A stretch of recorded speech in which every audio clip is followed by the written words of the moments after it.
Hey guys, Jackdaw here. Today I am uncovering the 7th entry in my new lore series. By now, you all know how this series goes. It's a set of anthological videos paving the road for the anticipated release of the next Dragon Age game with the most relevant lore going forward. I have each episode collated in a playlist that you can binge watch to your heart's content until we actually have the next game on the horizon. Last episode I discussed the lingering blights that are in store for Thedas and need to be dealt with accordingly for all of our sakes. And continuing from that, today I am exploring one of the most enigmatic factions that have recently graced the lands of Thedas. Known as the Executors, this mysterious shadow syndicate speak on behalf of powers across the sea, revealing themselves to other key factions only when absolutely necessary. However, their true intentions for Thedas and its people are largely unknown. Speaking on behalf of powers across the sea, one assumes the Executors come from a distant land beyond the known oceans of Thedas. The powers they represent are also just as mysterious. Considering there are so many concealed revelations about this shadow syndicate, we know very little about the Executors, which I suppose is as expected from an ambiguous, secretive organization that represent mystifying powers. The World of Thedas Volume 2 goes on to state that the Executors are viewed as a secret society among the populace of Thedas. However, even before that widespread view, the group has been depicted as myth, a rubbish tale that everyone knows aren't real. This outlook was amplified in Varric's book, Hard in Hightown, where even Varric's fictional characters boast about how nonsensical the Executors' reality truly is. Nevertheless, the Executors are more than just tales. They are a real organization in Thedas today. In a rare occasion, when an Executor agent was witnessed physically, they were described as covered head to toe in dark robes of Varantium samite, with a thin mesh dropping down to cover their hood. Their robes trimmed in a twisted shape pattern that curled to points and places that make one's eyes hurt. Behind the hooded robes, their appearance is unknown. When the Executor spoke, their voice carried no distinction of gender or age, almost as if their speech was a presence that filled the room, rather than a person behind hooded robes. And unsurprisingly, the Executor carried a faint whiff of the ocean and something beyond the ocean. While that description of an Executor creates more questions than answers, we have somewhat of an outline of their appearance. We know what to look out for going forward. Fully covered, dark-robed, hooded figures with no distinction of gender, race, and age that carry a stench which is prominently of the ocean. In 941 Dragon, the Executors made themselves known to the Inquisition and their allies by marking their symbol in chalk at nearly every Inquisition outpost. The symbol itself is, of course, very ominous. It's a downward pointing triangle with two wavy lines drawn through it. After investigating the strange markings, the Inquisition recognized the symbol in a ledger belonging to the Comtesse de Bayard. Commander Cullen requested that the Inquisition focused on Corypheus instead of concerning themselves with little chalk drawings, whereas Spy Master Liliana insisted they investigated further. If the Inquisitor heeded the advice of Commander Cullen and decided not to investigate further, a letter from the Executors was left at 3 abandoned Inquisition outposts along the Navarran border. It stated that while the Executors hold the Inquisition in high esteem, Corypheus is a true enemy to Thedas, but the Inquisition has the strength to meet and conquer him. The Executors prepare for the day when more troubles will present themselves to Thedas, staying vigil. The Inquisition men who died here gave themselves of their own free will to a higher cause. If the Inquisitor instead deferred to Liliana for a further investigation, she traced an Executor agent to Kerman Bria, a settlement in the Tevinter Imperium. However, before the Inquisition could strike the Executors, they received a letter from them. The letter paid compliments to Liliana's resourcefulness, telling the Inquisitor to call off her dogs and instead save them for Corypheus. They suspect that Liliana got all she could from Sir Helmuth, an Executor agent, and they continued, stating that the Inquisition will not hear any more from them. Their intention was to watch, and they have seen enough. Corypheus threatens all, and the Inquisition is Phaedrus' only hope for stopping him. For the moment, the Executors are not an enemy. So regardless of the Inquisitor's actions, the Executors appealed to the Inquisition not to be antagonistic, but to determine if their forces could defeat Corypheus, and to make themselves known to one of Phaedrus' key factions. Once they believed that the Inquisition could defeat Corypheus, they simply left them to it. After Corypheus was defeated, the Executors made their first physical appearance with many intelligence factions of Phaedrus. An agent of the Inquisition, Carter Assassin, Orlesian Bard, Mortalitasi Mage, and an Executor gathered to discuss the latest threat that endangers the world, the Dread Wolf, otherwise known as Solas. Intending on keeping Phaedrus afloat, the Executors came to this meeting to share their knowledge on the Wolf's movements. The overall goal being that each of these factions could collaborate and work together against Solas's plan that threatens all. This gathering being a chance for many of these factions to meet for the first time. Each member of the group shared their individual reports and personal experiences with the Dread Wolf and his scheme, pooling each of his stories together in a rough timeline. When it was time for the Executor to share their insights, they had been petrified to stone by the Orlesian Bard, who was later revealed to be Solas in disguise. Out of all of the agents in the room who shared knowledge on Solas and his scheme, the Executor was the only one who was killed before they could share their intelligence. While the rest, other than the Inquisition agent, were later killed, they were at least able to share their intel to the rest of the group. Which begs the question, what do the Executors actually know about Solas and his scheme that he'd rather not have the rest of Phaedrus' intelligence factions know? It seems that the concealment of the Executors' information was worth it to Solas, who physically infiltrated the meeting to silence one. There's something about this shadowy society that Solas finds threatening, whether that is the information they have on him or the powers they speak on behalf of. Solas's hostility with the Executors is unknown, like most things with this faction. Ironically, after killing one, Solas called the Executors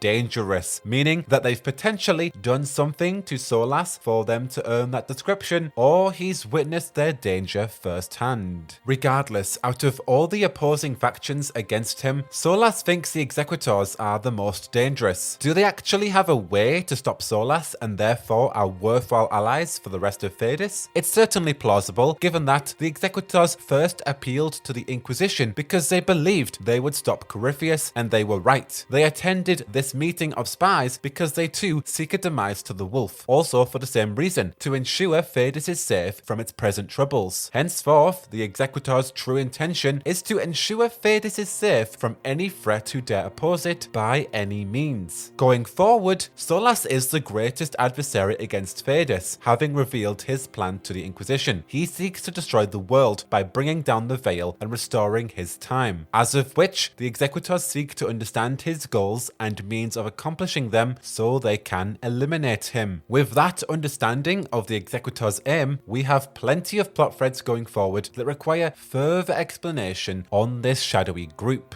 The Executors' origin and ties. I could spitball about what the Executors could look like for ages, if they're a new race or if they're just a deeply hidden, illuminating secret society of a known group. Truth be told, we don't have enough on them at the current moment to determine what they are, where they come from, and what powers they speak on behalf of. However, I do believe these mysteries will certainly be answered if and when we experience the Executors again. In my opinion, while I do enjoy connecting the dots of Phaedrus' Fadis' mysteries. For example, like the Titans relating to the Blight, which relates to the ancient elven time. I would like it if the Executors were not pre-Veil or ancient elven in origin, and would have a more enigmatic background. If it turns out that the Executors are Ghilan'nain's creations, or the Forbidden Ones / Forgotten Ones, then no wonder they oppose Solas. But personally, I would like an original and new opposition against Solas that doesn't relate to the elves or what he has done in the past. Speaking on the Executors' ties, when they made contact with the Inquisition, they left letters at 3 abandoned Inquisition outposts along the Navarran border. So while we relate a lot of this faction to the sea and coming from beyond Fadis, they have been sighted on the mainland. Even further, as mentioned, Liliana traced an Executor agent to Kerman Bria, a settlement of Tevinter. Do the Executors actually have a stronghold here? Is this one of their mainland locations? It may be worth a visit going forward. Solas's knowledge. Solas killed an Executor. That's one agent that isn't reporting back home, wherever home is for the Executors, reinforcing the Executors as a rival against Solas. They already want to eliminate him, however Solas, by killing an Executor, has now initiated a war. Surely they will not forget that and continue to pursue him even more so. They have knowledge on Solas that needs to be shared to the oppositions against the Dread Wolf, so they can each find a way to work together and stop him from destroying the Veil. And even more than that, Solas has knowledge on the Executors that he determines for them to be dangerous. Why does he think that? What have they done for them to earn that description? And finally, the Executors' allegiance. They are still a rather neutral party in Fadis' war effort, if you can even call them neutral. They have their own side in this war, being whatever powers they speak on behalf of. When contacting the Inquisition, they said, remember that for the moment, we are not your enemy, meaning that at any point, they could just switch and decide that, in fact, the factions of Fadis are now their enemies because they have their own ways of doing things. Solas cautioned the Inquisition in dealing with the Executors. Even he believes they're dangerous. So can we really say that the Executors will be on our side in the future? While they certainly have Fadis' best interest at heart, that doesn't mean they care for the people in the world. Who knows what powers they speak on are and what they desire? They could be just as formidable as Solas. We are speaking about a secret society after all. So while we may take all the help we can get to rival the Dread Wolf, I wouldn't trust the Executors straight away unless we see what powers they speak on behalf of firsthand and prove to us that their intention is the same as ours, to save Fadis and the people of Fadis. But we're just going to have to see what the Executors have in mind for Fadis when dealing with the Dread Wolf. If they still have a course of action against Solas in the future, we'll just have to see. But as a final warning, we must proceed with caution when dealing with the Executors just in case. Regardless, let me know all your thoughts down below on this secret society known as the Executors and everything in between. Make sure you follow me on Twitter and Instagram, like me on Facebook, but until the next one, I have been Jackdaw and I should go.